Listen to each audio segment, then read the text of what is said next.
Mesdames et messieurs, nous avons des questions autour du deuxième Forum national inclusif et les invités pour répondre à ces questions. Pas mal de questions seront posées aujourd'hui, notamment pourquoi un deuxième Forum national inclusif? Comment s'est-il organisé? Quel contenu a-t-on donné à ce Forum national inclusif? Qui étaient les acteurs? Pour quels résultats? Les invités, nous avons Madame Lucie Béassimda, ministre secrétaire générale adjointe du gouvernement et présidente du comité d'organisation de ce deuxième forum. Madame la ministre, bonsoir et bienvenue. Merci, bonsoir. Nous avons également Mahamat Digandimbaye. Il intervient là comme acteur de la société, mais retenez qu'il est le coordonnateur de la CACIDO. Bonsoir Cordo. Bonsoir. Bienvenue sur le plateau. Merci. Bienvenue à toutes et à tous, chers téléspectateurs, chers invités. Dans le débat de l'actu de ce soir, on parle du deuxième Forum national inclusif. Madame la présidente du comité d'organisation, dans quel contexte ce deuxième Forum national inclusif a été organisé? Il vous souviendra qu'en 2018, il y a eu le premier Forum national inclusif regroupant les forces vives de la nation et plus de 2000 participants étaient à ce forum. Et à la cérémonie de clôture, le maréchal du Tchad a fait la promesse que tous les 2 ans, ce forum soit organisé pour évaluer tout ce que les participants auront déjà dit, les résolutions qui auront déjà été prises. C'est aussi dans ce contexte que nous avons tenu ce deuxième forum pour revisiter les différentes résolutions et voir ensemble qu'est-ce qui a marché, qu'est-ce qui n'a pas marché et comment faire pour l'avenir. Et c'est sur ce plan que les différents participants se sont basés pour échanger dans les 6 thématiques qui ont été à l'ordre du jour pendant ce forum-là. Merci Madame la ministre. Monsieur Mahamat Digandimbaye, vous intervenez ici, je l'avais dit tantôt à l'introduction, en tant qu'acteur de la société civile. Madame la ministre a dit que c'était pour évaluer les résolutions prises au cours du premier forum. Est-ce que vous faites la même lecture? Oui, Adam, vous savez, comme disait Madame, le Forum national inclusif 1, c'est-à-dire de 2018, a eu à poser des actes importants à travers 74 résolutions. Avec la convocation du deuxième Forum national inclusif, eh bien, la société civile, dans un contexte de participation, a eu à s'organiser et à prendre part activement à ces assises. Donc, les thèmes étant l'évaluation des résolutions, donc nous confirmons et sur la base de ces résolutions-là, de ces évaluations-là, que les différents acteurs de la société civile, à travers leur organisation, invités à ces assises, ont eu à prendre part pour faire l'évaluation comme il se doit. Est-ce que c'est seulement une simple évaluation ou il y a des problèmes à résoudre qu'on a convoqué ce deuxième Forum national inclusif? Oui, d'abord, le respect de l'ordre du jour étant l'évaluation des 74 résolutions. Mais dans ces 74 résolutions, il y a beaucoup de problématiques à résoudre. Prenons la thématique, la consolidation de la paix, de l'unité nationale, de la bonne gouvernance et de l'état de droit.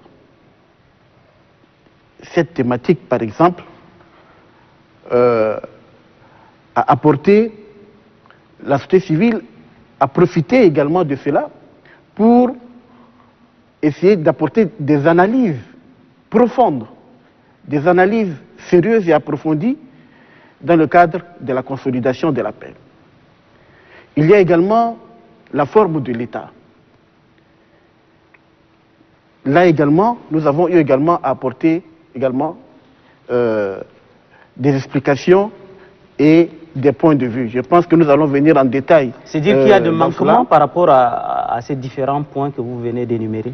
Non, les manquements, je ne peux pas dire qu'il y a des manquements, mais pendant les débats, pendant les discussions, eh bien, il s'est avéré qu'il y a, par exemple, des résolutions où il y a de furieux manquements. Disons, par exemple, la résolution concernant le serment confessionnel, qui, dans le cadre de la mise en œuvre, il n'y a pas eu unanimité des Tchadiens autour du serment confessionnel. Donc, il y a problème. Maintenant, dans le cadre des débats, il ressort qu'il y a une union, c'est-à-dire un point de vue de tous les participants, acteurs politiques, de la société civile, tout le monde, qui est pour que le serment confessionnel puisse être annulé. Donc c'est pour vous dire que c'est un problème. Donc le serment confessionnel, dans le cadre de la mise en œuvre, nous avons constaté également que ça n'a pas beaucoup plus œuvré dans le sens de l'unité, mais ça a beaucoup plus divisé les Tchadiens.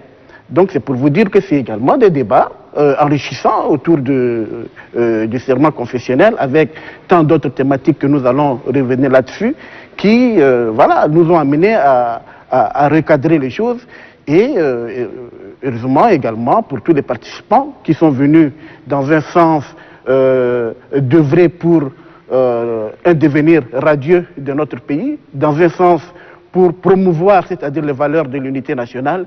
Eh bien, c'est la base de cela. Il y a eu des compromis par rapport à des différentes thématiques et ainsi nous avons eu à débattre de toutes les thématiques. Madame la ministre, vous êtes la comité d'organisation. Vous avez certainement rencontré dans vos concertations, vous avez dans les préparatifs, j'allais dire, vous avez rencontré toutes les forces vives. Est-ce que vous avez constaté ou est-ce qu'ils ont relevé des manquements par rapport aux 74 résolutions qui ont été prises lors du premier Forum national inclusif? Oui, la spécificité aussi pour ce deuxième Forum national inclusif, c'est que nous avons fait des pré-forats dans les provinces, en 6 zones, et les Tchadiens du Tchad profond se sont exprimés déjà sur ces 74 résolutions. Mais tout à l'heure, M. Djengadjibaye a parlé un peu du rapport du comité de suivi et de rédaction qui a aussi relevé ce manquement-là. Les Tchadiens de la diaspora, eux aussi, à leur tour, ils ont fait la même observation. Et nous avons dit, mais si ça n'a pas marché, si ça n'a pas contribué à l'unité nationale, pourquoi ne pas annuler cet acte? Et en toute responsabilité, les participants ont décidé que cela ne puisse plus être d'actualité pour qu'il y ait beaucoup plus union autour de cet aspect-là. Mais non seulement ça, mais il y a des erreurs aussi par rapport au réaménagement même des institutions. Et le Conseil constitutionnel, par exemple, et la Cour de compte ne sont plus dans la chambre de la Cour suprême comme ça a été décidé au premier forum. Et aussi, nous avons vu que la médiature, les participants ont bien voulu que la médiature revienne. Et cela a aussi été accepté. Donc il y a beaucoup de choses qui ont été corrigées pour permettre maintenant de mieux faire et de rectifier aussi le tir par rapport à ce qui a été décidé en 2018. Donc moi je crois que c'est vraiment une avancée. Et même le Conseil constitutionnel, beaucoup disaient que ça allait être supprimé et autres, mais non. Nous avons revu ça et qu'il fallait refonder également ce Conseil constitutionnel-là pour lui donner plus de force pour permettre d'être un laboratoire d'idées, comme nous l'avons dit lors de ce forum. D'accord. Voilà, à l'intervention de la présidente concernant les manquements dont vous venez de parler, je voudrais souligner également l'aspect, dans le cadre de la modernisation des institutions de l'État, il y a eu un débat également profond sur la primature. Revient-elle ou ne revient pas? Qu'est-ce qu'il faut faire, tout ça? Eh bien, les participants également ont, dans l'unanimité, décidé de la création, c'est-à-dire d'une vice-présidence. Ça, c'est une avancée. En lieu et place. En lieu et place, c'est-à-dire, voilà, dans le cadre, c'est une modernisation des institutions de l'État. Également, les participants ont également analysé le fonctionnement du HCAC, le Haut Conseil des collectivités de chefferie. Ouais. Mais là également, les gens ont vu que c'est une institution où la chefferie traditionnelle et les collectivités territoriales, après 2 ans, c'est-à-dire d'exercice, les gens ont vu que c'était une erreur lors du premier forum. Parce que même si on voit la définition, c'est-à-dire des collectivités territoriales autonomes et la chefferie traditionnelle, c'est des institutions qui ne sont pas appelées à rester dans une seule institution. Parce qu'une décentralisation poussée remettrait un peu en cause la chefferie traditionnelle, où là-bas il y a des conservateurs. Alors qu'une décentralisation poussée toucherait un peu. Donc l'organe n'a pas marché. Et les participants ont décidé du recadrage de cette institution pour créer une structure uniquement à la chefferie traditionnelle. Maintenant, pour que la décentralisation voulue lors du forum inclusif numéro 1 puisse aller au bout, les gens ont décidé de la création du Sénat. Donc il va y avoir un parlement bicaméral avec la chambre haute qu'est le Sénat, où les collectivités territoriales autonomes auront réellement leur place. Et la population à la base va beaucoup plus participer à la gestion politique à travers le Sénat. Donc c'est une avancée vraiment très importante qu'il faut souligner dans le cadre de la modernisation des institutions de l'État. Madame la présidente du comité d'organisation, là vous intervenez en tant que présidente du comité d'organisation de ce deuxième forum national inclusif. Monsieur Digadimbaye a parlé des participants. Quel était le profil des participants à ce deuxième forum national inclusif? Toutes les corporations étaient représentées. L'association des jeunes, des femmes, les partis politiques de l'opposition, tout comme la majorité. Il y avait les personnes handicapées qui étaient là. Il y avait aussi les forces de l'ordre, les forces de défense qui étaient là. Donc c'est pour dire que c'était plus de 600 participants, hein, la moitié des participants de 2018. Mais nous avons senti que le débat était vraiment bien animé, surtout que chacun s'est exprimé librement. Les responsables religieux, les chefs traditionnels, tous les 23 gouverneurs étaient là. C'est ce que vous appelez inclusivité? Donc c'est tout, oui, c'est l'inclusivité. Et nous avons discuté de tout. Et cela a permis à beaucoup de tirer vraiment les leçons de ce qui s'est passé en 2018 pour voir maintenant à l'avenir, avec ces réaménagements et autres, comment cela va fonctionner. Quelle compréhension, M. Mamat Digadimbaye, quelle compréhension faites-vous de l'inclusivité de ce Forum national inclusif? Oui, j'abonde dans le même sens que la présidente du comité d'organisation, la ministre EJ adjoint du gouvernement. Vous savez, le volet inclusif du Forum national, est très important. Il faudrait mettre un accent particulier. Pourquoi inclusif? Eh bien, toutes les corporations, il faut le dire, toutes les corporations y étaient présentes. Il n'y avait pas une politique d'exclusion lors de ce forum. C'est pourquoi nous, en tant qu'acteurs de la société civile, eh bien, nous nous réjouissons un peu, nous nous réjouissons sérieusement de ce volet inclusif. J'avais pris part au Forum national inclusif de 2018, au premier forum. Mais ce forum-là est beaucoup plus inclusif dans la mesure où, si on prend le côté politique, vous allez retrouver la majorité, l'opposition, la délégation de l'opposition qui était dirigée par le chef de file de l'opposition politique. Ce qui n'était pas le cas lors du Forum national inclusif de 2018. Vous retrouverez également la société civile dans son sens large. les acteurs représentatifs de la société civile étaient présents. Vous trouverez également des organisations de jeunes et de femmes représentatives qui étaient là dans la salle. Vous trouverez la chefferie traditionnelle dans ce sens large, comme l'avait dit Madame la présidente du comité d'organisation. Et il faut le dire également,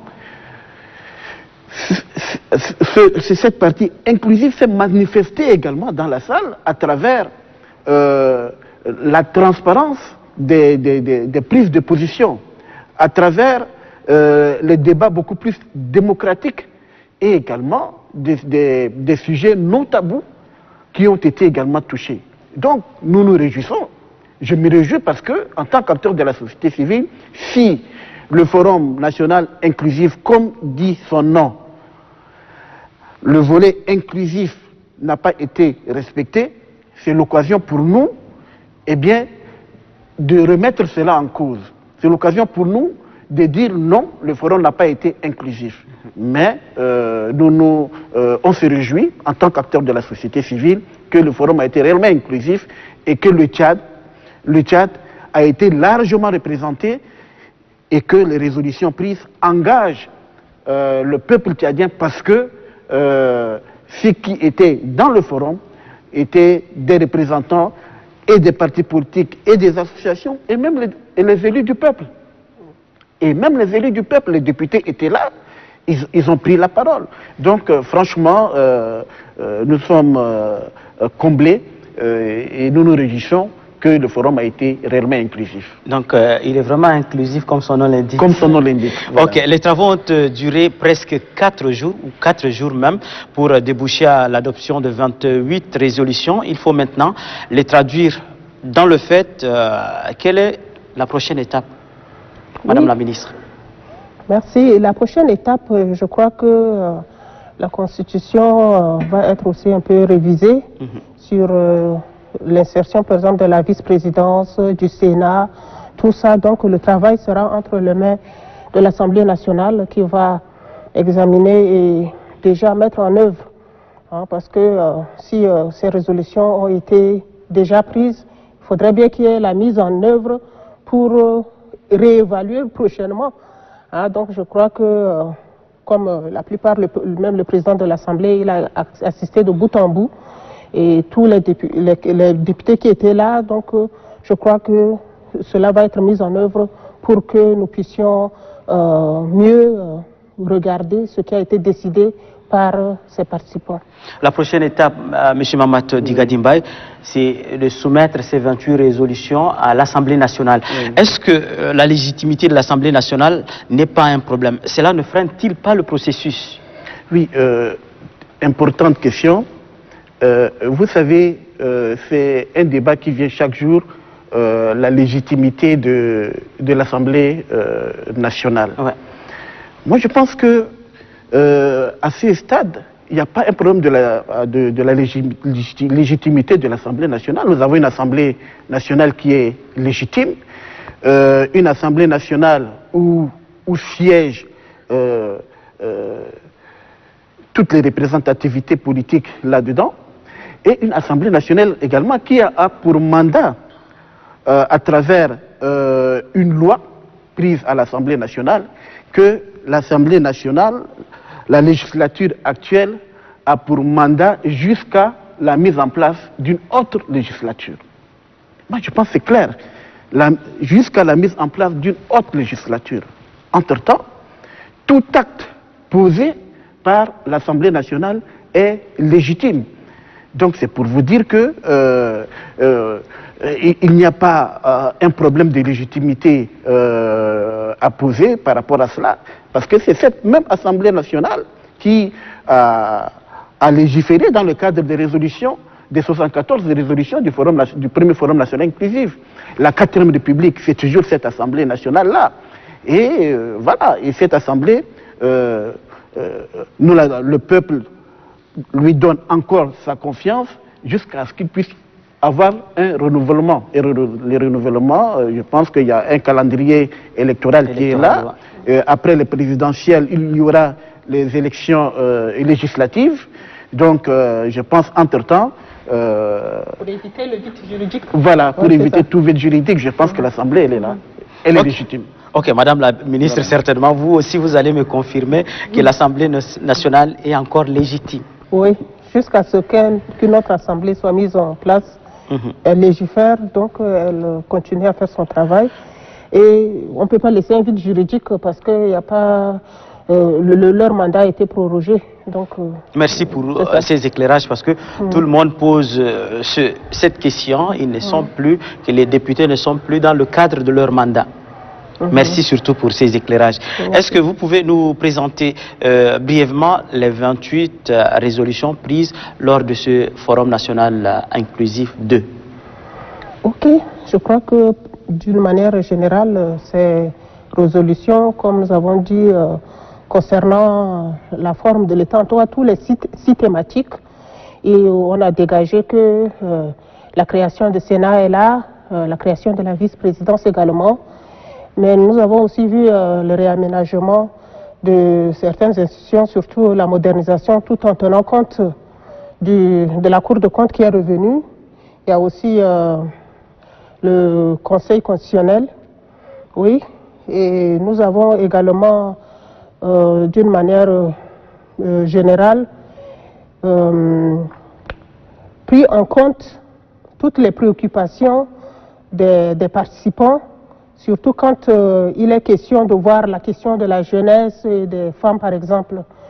Il y avait une des résolutions qui est de créer un observatoire du genre. Donc cet observatoire-là sera créé, et aussi la création des fonds pour soutenir les jeunes et les femmes dans le domaine agricole, dans le domaine de l'élevage, l'institutionnalisation du CONAF. En tout cas, chaque thématique avait des résolutions qui vont être mises en œuvre. Et c'est la phase mise en œuvre qui va vraiment nécessiter un travail très important. Et donc, d'une manière générale, c'est ce que j'ai retenu de ces résolutions. Monsieur, je voudrais ajouter un peu. Oui, allez-y, allez-y. Voilà. Il y a également la réhabilitation des sous-préfets, qui est également une résolution. Il y a également eu un appel... Les préfets ou les sous-préfets? Des sous-préfets. Des sous-préfets. Okay. Il y a également un appel qui a été lancé également à l'opposition extérieure, c'est-à-dire de privilégier la paix et puis de rentrer. Il y a également l'âge de la candidature qui est revenu également à 40 ans, qui est également une résolution également phare. Et il y a aussi la question du drapeau. Bon, c'est une question qui s'est introduite. Justement, j'allais introduite d'elle-même. Ouais. Mais il y a une résolution qui a été également prise par rapport à ça, de mettre sur pied un comité technique chargé de réfléchir sur le tricolore national. Pourquoi est-ce que ça ne sait pas la question n'a pas été débattue pendant ce forum? Non. Au contraire, il y a eu un large débat. Un débat de fond concernant la question du mais drapeau. Là, vous n'êtes pas arrêté sur quelque chose, sur la question. Oui, non. Quel est l'intérêt? Oui, à dire vrai, il y a un sentiment de patriotisme, un sentiment de nationalisme lors des débats sur le drapeau. Tous les participants étaient pour qu'on puisse garder notre tricolore national, bleu, jaune, rouge. Beaucoup ont donné,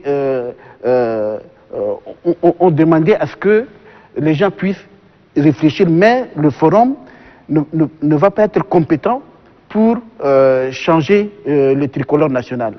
Et les gens avaient même dit, même si on veut changer le tricolore national, il faut aller jusqu'au référendum. Même l'Assemblée nationale ne serait pas compétente pour changer le tricolore national. Et je vous assure que de ces débats, le débat a démontré combien de fois les Tchadiens ont l'amour de leur pays. Combien de fois les Tchadiens aiment ce tricolore-là. Donc, on n'a connu que ça. On n'a connu que ça. C'est notre identité. Donc nous pensons que la recommandation qui a été prise est importante, mettre sur pied un comité technique qui va réfléchir, qui va faire un travail de fond par rapport à cela. Je pense que c'est indiqué. Madame la ministre, pour quel intérêt changer le tricolore national? Bon, est-ce que c'était une demande de la population? Est-ce que dans vos concertations, dans vos différentes concertations, les gens ont soulevé cela? Bon, il était fait allusion à la Roumanie qui avait le même drapeau que le Tchad et qu'il fallait changer. Donc c'est au niveau des Nations Unies. Donc je crois que la diplomatie va être mise en œuvre pour nous récupérer notre tricolore. Hein, parce que pour que nous soyons vraiment visibles aux yeux de l'humanité ou aux yeux des Nations Unies, il faudrait trouver un créneau pour que cela puisse être réellement perçu.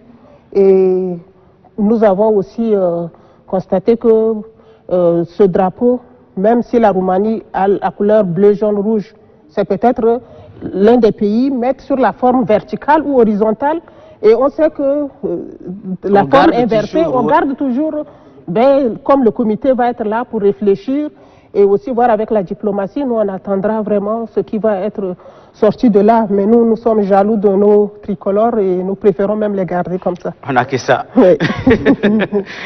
Est-ce que, Madame la ministre, les gens ont cet amer goût que les choses se décident? On a adopté 28 résolutions. Maintenant, est-ce que toutes les dispositions sont prises cette fois-ci pour que les résolutions prises lors de ce Forum national inclusif 2 soient traduites en actes? Ok. Pour traduire ces différentes... Est-ce que les dispositions, toutes les dispositions sont prises? Oui, pourquoi pas. Comme je disais que pour la révision de la Constitution, le Parlement va s'en charger.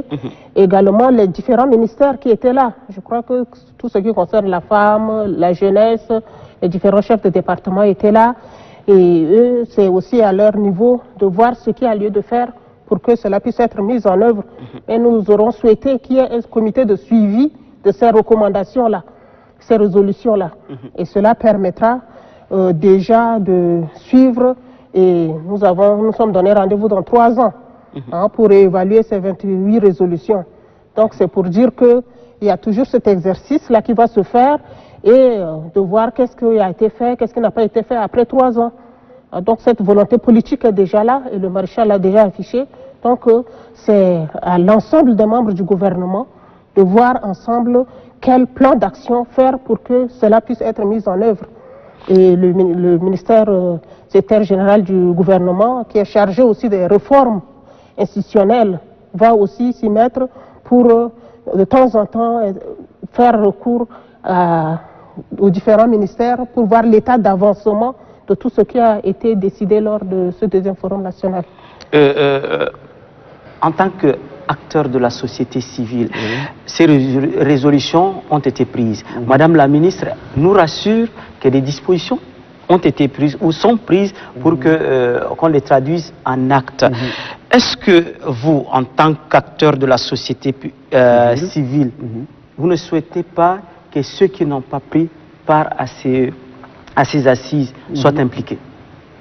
Dans la mise en œuvre. Dans la mise en œuvre, justement. Oui, oui. Vous savez, il faut éviter la politique d'exclusion.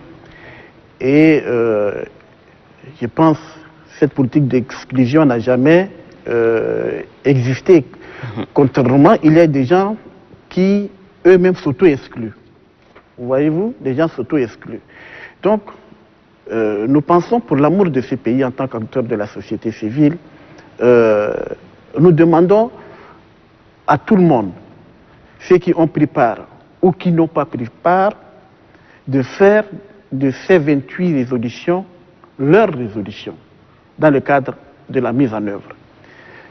C'est vrai, aujourd'hui, la participation des acteurs sociopolitiques au Forum national inclusif, on ne peut pas remettre en cause cela. Mais il y a une infime minorité qui n'a pas pris part, comme vous le dites, à ces assises et qui ne se reconnaît pas. Mais nous disons que n'importe où, c'est la loi de la majorité qui s'impose. Nous sommes dans une société démocratique. Si la majorité a accepté et la minorité qui est là n'est pas partante, je pense que cette minorité, quoi qu'il en soit, ces résolutions seront exécutées. Ces résolutions vont être mises en œuvre. Et c'est pourquoi nous appelons aux uns et aux autres à éviter toujours la politique de la chaise vide. Vous savez, au Forum national inclusif, lors du premier Forum national inclusif, j'ai eu à discuter avec beaucoup des acteurs politiques, tout comme de la société civile, qui n'avaient pas pris part, mais qui étaient présents lors de ce deuxième Forum national inclusif. Ils m'ont dit, franchement, ils ont regretté. Ils ont regretté de ne pas prendre part au premier Forum national inclusif. Parce que le fait qu'ils n'ont même pas pris part, les résolutions ont été exécutées.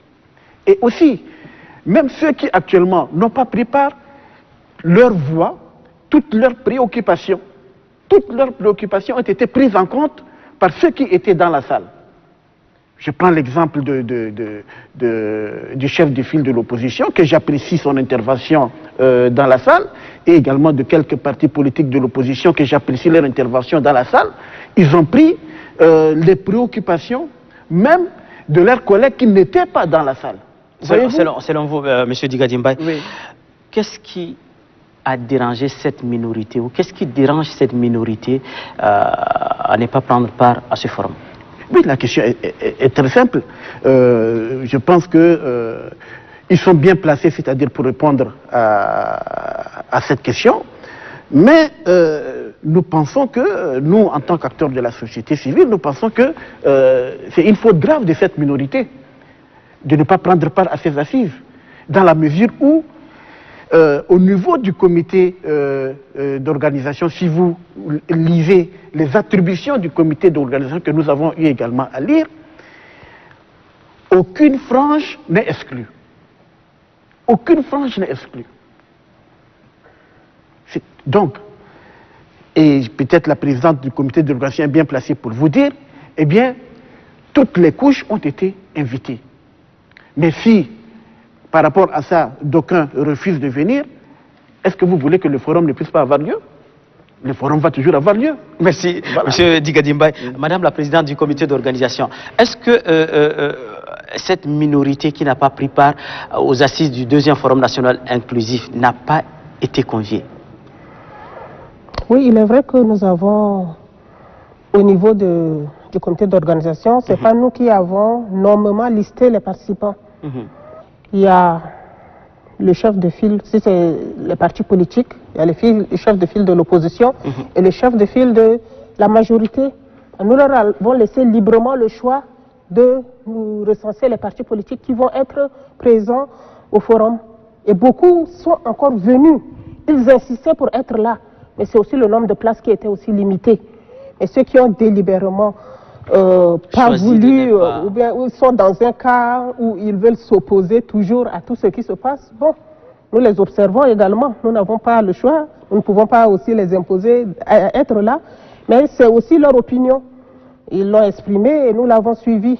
C'est aussi ça la démocratie. Oui, c'est aussi ça la démocratie. Peut-être tôt ou tard, ils vont se rallier à tout ce qui a été pris comme décision, parce que beaucoup de ceux qui n'étaient pas là ont dit que non, ils vont restaurer la primature, ils vont faire ceci, ils vont faire cela, mais ce n'était pas ça. Hein, c'était beaucoup plus renforcer le régime présidentiel. Hein. Donc c'est pour dire que ce n'est pas tout ce que les gens pensent qui a été décidé. Ils disent que ça a été déjà prévu, planifié, ficelé, mais les gens se sont exprimés librement. Il n'y avait pas de sujet tabou, comme le maréchal l'a dit, et justement, les débats étaient francs.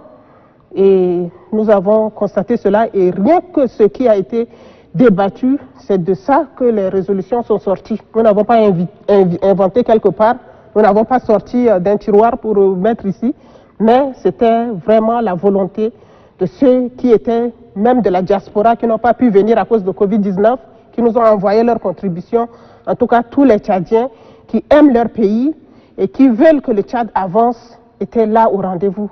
et nous leur disons merci au niveau du comité d'organisation pour toutes les contributions qui ont été faites pour la réussite de ce forum. Maintenant, parlons des 28 résolutions prises à l'issue de ce deuxième forum national inclusif.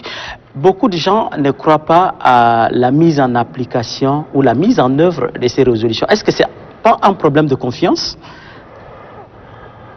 Bon, pour la première, les 74 résolutions... Combien ont été mises en œuvre? 46, si je ne me trompe pas, 46 ont été mises en œuvre sur 74, donc ça veut dire que c'est plus de la moitié. Ouais. Ah, donc c'est dire qu'on ne peut pas du coup réaliser à 100%, mais c'est une marche. La 4e République n'a que 2 ans, donc peut-être qu'en 5 ans, elle va mieux se porter. Hein. S'il y a des choses qui ne marchent pas, nous améliorons toujours dans le sens de parfaire ce qui a été fait. Vous voulez dire quelque chose, M. Digadimbaye? Oui, mais j'abonde dans le même sens parce que concernant les 74 résolutions, c'est 8% seulement qui n'ont pas été exécutés. Donc nous appelons les Tchadiens à avoir, c'est-à-dire confiance à la mise en œuvre des résolutions. Nous appelons également les différents acteurs qui ont pris part à ces forums, c'est-à-dire les partis politiques, la société civile, à être des forces de pression au niveau du gouvernement pour que le gouvernement puisse appliquer les 28 résolutions, parce que ça n'engage pas le gouvernement, mais ça engage les participants, ceux qui ont participé à ces forums. Donc, ce n'est pas le gouvernement seul et les acteurs qui ont pris part, que ce soit les partis politiques, la société civile, les élus du peuple, les chefs traditionnels, chacun peut à tout moment interpeller le gouvernement, exécuter les 28 résolutions. Et également, comme disait également la présidente, nous sollicitons également que le gouvernement puisse mettre sur pied également un comité de suivi, comme lors du premier forum national inclusif. Et ce comité de suivi va être largement représentatif avec et les acteurs politiques et la société civile et les représentants du gouvernement pour être l'œil des participants au forum national inclusif. Donc ensemble, nous allons veiller à la mise en œuvre de ces résolutions. Je reviens encore sur la suppression du serment confessionnel. Est-ce que les chefs de département n'auront pas les mains libres de faire ce qu'ils veulent? Très bien. Le chef de l'État, dans son discours de clôture, avait dit quelque chose de très important. Voilà, vous avez supprimé le serment confessionnel, mais il faut réfléchir à quelque chose. Vous savez, si vous me demandez mon point de vue, c'est vrai, je suis un ardent, c'est-à-dire opposant du serment confessionnel. Oui, pourquoi? Oui, j'y arrive. Mais comme on a eu à supprimer les serments confessionnels, pour moi, je suis pour la création, c'est-à-dire de la CREF, c'est-à-dire de la Cour de répression économique et financière. Voyez-vous, cette Cour était l'une des résolutions du premier Forum national inclusif. Mais ça devrait être une Cour indépendante de répression économique et financière. Malheureusement, en lieu et place, les gens ont créé ce qu'on appelle pool judiciaire. Or, le pool judiciaire n'est pas une structure indépendante. Donc, maintenant, en supprimant le serment confessionnel, si en lieu et place, il y a la Cour de répression économique et financière avec toutes les indépendants, avec son indépendance, et avec des grands magistrats qui vont siéger là-dedans, moi je pense que ça peut freiner les détournements, les vols, les pillages. J'étais membre du Haut Comité de réforme institutionnelle. J'étais parti à Dakar, je pense avec Abderrahmane Diasnabaye, pour voir comment ces institutions marchent. Et nous avons visité la Cour de répression économique et financière du Sénégal. Et nous sommes venus, on a rendu compte, Et c'est pourquoi dans les résolutions du premier forum national, ça a été pris en compte. Mais là-bas, au Sénégal, c'est une cour qui joue un rôle très sérieux, qui pèse sur la problématique des détournements. Donc ici, au Tchad, nous pensons que, moi j'avais cru que, parce qu'il y avait eu un débat, lors du deuxième forum, il y avait eu un débat, moi j'ai cru que peut-être dans les résolutions, ça va ressortir, mais ce n'est pas ressorti, et je profite de l'occasion pour demander au président de la République, même si ce n'est pas ressorti dans les résolutions, de créer, c'est-à-dire cette cour de répression économique et financière qui va avoir toute son indépendance avec des magistrats de talent, de hauts magistrats. Ça nous permettra franchement de lutter contre le détournement et les pillages de l'État qui sont vraiment déplorables. Et si aujourd'hui le Tchad est doigté par les institutions internationales par rapport à cela, la problématique de la corruption, le chef de l'État qui fait chaque fois des discours pour interpeller les Tchadiens par rapport à ça et les gens n'entendent pas du tout de cette oreille. Aujourd'hui, on vous nomme à un poste de responsabilité. Les parents même viennent vous dire il faut voler rapidement parce que sinon on vous fait partir. Voyez-vous, donc franchement, nous pensons que c'est vrai, il n'y a plus le serment confessionnel, mais franchement, en lieu et place, moi en tant qu'acteur de la société civile, je souhaiterais la création de la Cour de répression économique et financière avec toute son indépendance. Madame la ministre, le serment confessionnel a été purement et simplement supprimé. Maintenant, en lieu et place, rien ne ressort dans le 28 résolutions prises. Qu'est-ce que vous envisagez? Bon, je crois que... Vous proposez en tant que... Bon, mais tout acte qui est contraire à la loi est puni. Et pour ce faire, je crois que ce n'est pas seulement les crimes économiques et autres, mais il y a aussi il y a des crimes qui sont commis. Par exemple, le cas de la DIA aussi a été examiné. Et il est question que non seulement qu'on dise que il faut payer la DIA et laisser le criminel, mais l'action publique n'est pas éteinte à ce niveau-là. Donc je crois que le code pénal viendra corriger et même la CRIEF aussi s'occupera des cas de détournement et autres. Donc, le serment confessionnel était comme une barrière pour certains détourneurs, permettez-moi le terme. C'était comme une Mais ça n'a pas barrière. résolu le problème, ça n'a pas résolu le cas de détournement malheureusement. Les gens ils jurent et ils détournent, ils continuent par détourner. Donc c'est grave. Il y a des gens qui disent peut-être que le fait de jurer sur le Coran et la Bible et de continuer à détourner, qu'on a tous les problèmes du monde. Voilà, donc c'est aussi ça, c'est la vision également des religieux. Voilà. Ok. Madame la présidente du comité d'organisation du deuxième forum national inclusif, est-ce que les assises ont été une réussite? Bon, c'est à ceux qui nous ont vu organiser d'apprécier. Non, mais vous... Mais nous, en tant que comité d'organisation, dès le 23 septembre, lorsque le maréchal a pris cet acte pour mettre sur pied ce comité d'organisation, nous sommes mis au travail et nous avons fait de notre mieux pour que le forum se passe aussi dans les bonnes conditions. Et le moment où on avait invité les organes de presse pour leur donner confiance et leur dire que c'est leur affaire, il faudrait qu'ils nous aident dans le travail et c'est ce qui a été fait et ça a porté du fruit. Les gens nous appellent des provinces pour dire qu'ils ont suivi de près la retransmission en direct de cet événement. Donc ça a touché tout le monde et c'est à la satisfaction du comité d'organisation, mais aussi les prestataires que nous avons mis pour nous aider dans le travail et le comité d'organisation, les sous-comités, en tout cas tout le monde était intéressé et a mis du paquet pour que cela puisse être une réussite. Et surtout que nos organisations, dans un contexte où il y a la pandémie de Covid-19, il fallait respecter tous ces gestes barrières avec un nombre assez important. Donc je crois que d'une manière générale, tout s'est bien passé. Et au niveau du comité d'organisation, nous sommes tout à fait satisfaits de l'organisation. Merci Madame la ministre. La société civile, est-ce que ce deuxième forum a été une réussite? Oui, pour nous, on est satisfait. Ça a été une réussite parce que organiser tel regroupement, un tel grand événement en période de Covid-19, c'est pas facile.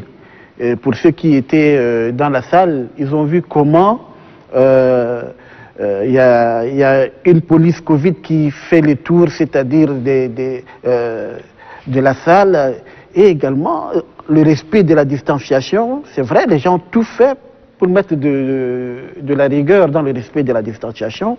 Bon, malgré que quelquefois, mais sinon là, en général, ça a marché. Bon, dans le contenu. Dans le contenu, nous sommes également, c'est pour nous également une réussite dans la mesure où les débats, comme j'avais dit tout à l'heure, ont été à la hauteur. Les débats ont été réellement démocratiques. Il y a eu vraiment des contradictions. Les gens ont apporté beaucoup plus de contributions dans le contenu. C'est ça l'aspect le plus important. Donc il y a eu l'apport vraiment de tous les acteurs lors de ce forum.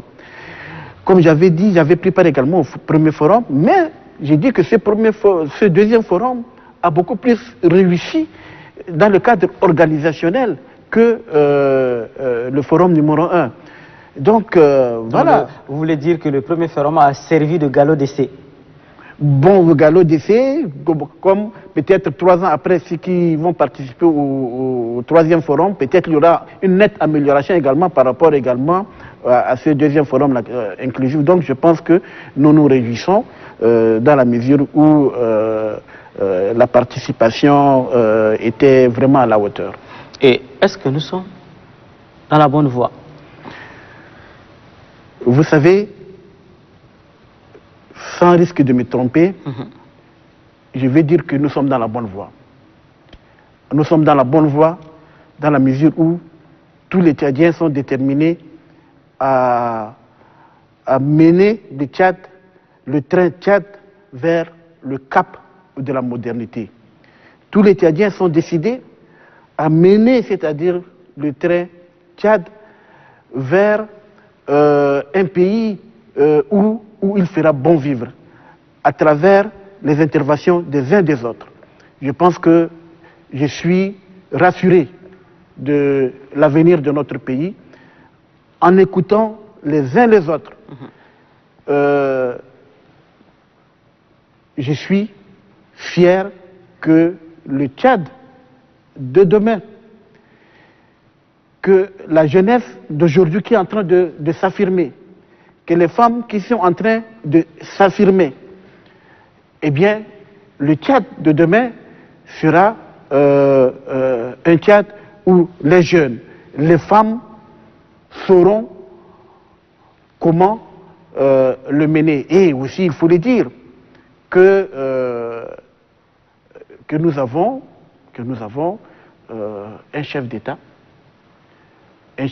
qui a l'amour de ce pays. Là, il faut le dire, il faut le reconnaître. Un chef d'État qui, à travers son intervention à l'ouverture, tout comme à la clôture, si on essaie de faire une analyse de fond, c'est un président de la République qui a l'amour de l'avenir de ce Tchad-là. Donc, je vous rassure que moi, en tant qu'acteur de la société civile, franchement, je suis rassuré. Madame la ministre, le chef de l'État a l'amour de ce pays, mais est-ce que lui seul peut mener ce pays à bon port?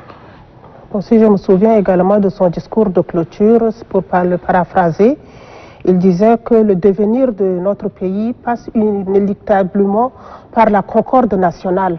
Donc la concorde, l'unité, c'est tout ce qu'il prêche le plus souvent lorsqu'il y a de telles assises. Et ce message est très fort.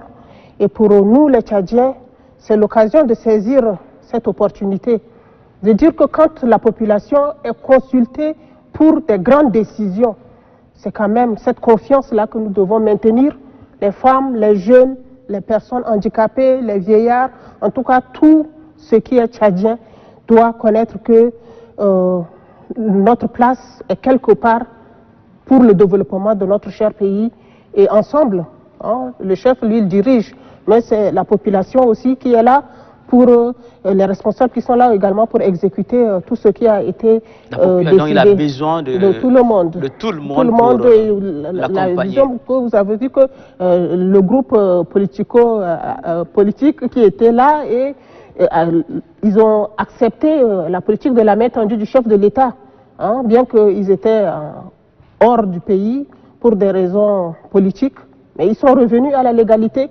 Donc nous souhaitons que, au fur et à mesure, ces Tchadiens qui sont à l'étranger, même s'ils sont mécontents, mais qui reviennent ensemble, nous allons construire le pays.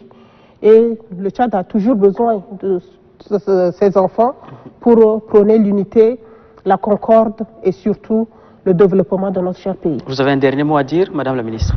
Oui, mon dernier mot, c'est que il est vrai que nous nous sommes réunis pour faire ensemble, prendre des résolutions ensemble pour le bien-être du peuple tchadien. Mais nous souhaitons également que tous les Tchadiens puissent de temps en temps nous rappeler ou bien faire écho de ce que nous avons pu décider pour que tout cela, après 3 ans, nous puissions dire que 28 sur 28, les Tchadiens ont été satisfaits. Hein, donc nous souhaitons vivement que tous soyons unis pour que ce forum ne puisse pas être une réunion en vain, mais que cela puisse porter du fruit, rien que pour l'intérêt de notre cher pays, le Tchad. Prenons rendez-vous dans 3 ans. Dans 3 ans, Inch'Allah. Monsieur Mamata Digadimbaye, oui. Votre dernier mot. Mon mot de la fin, évitons les bruits de sirènes qui ne grandissent pas notre pays. Évitons les bruits de sirènes qui visent des intérêts égoïstes, des intérêts personnels, qui visent à replonger le Tchad dans le chaos. Aimons ce Tchad, aimons notre pays, soyons tous unis derrière les résolutions du Forum national inclusif et œuvrons pour sa mise en œuvre. Le Tchad de demain, ça nous appartient tous, ça appartient à tous les Tchadiens, du nord au sud, de l'est à l'ouest, de ceux qui nous gouvernent. Le Tchad de demain sera également entre les mains de ceux que Dieu choisira. Mais évitons des bruits inutiles. Soyons tous unis. C'est ça l'appel que je lance, et que Dieu nous prête vie à ce que nous puissions participer au 3e forum inclusif en apportant notre contribution, peut-être cette fois-ci en tant que personne ressource.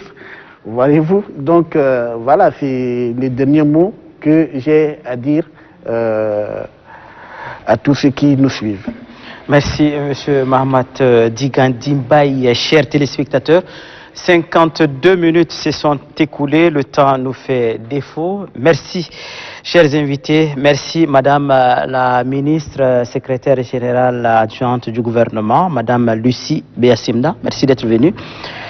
Merci, Monsieur Mahamat Digadimbaye, coordonnateur de la CACIDO, présent ici sur ce plateau comme acteur de la société civile. Merci pour tous vos éclairages. Merci, à nous de vous remercier. Merci, chers téléspectateurs. Le débat de l'actu de ce soir s'achève. Prenons rendez-vous la semaine prochaine.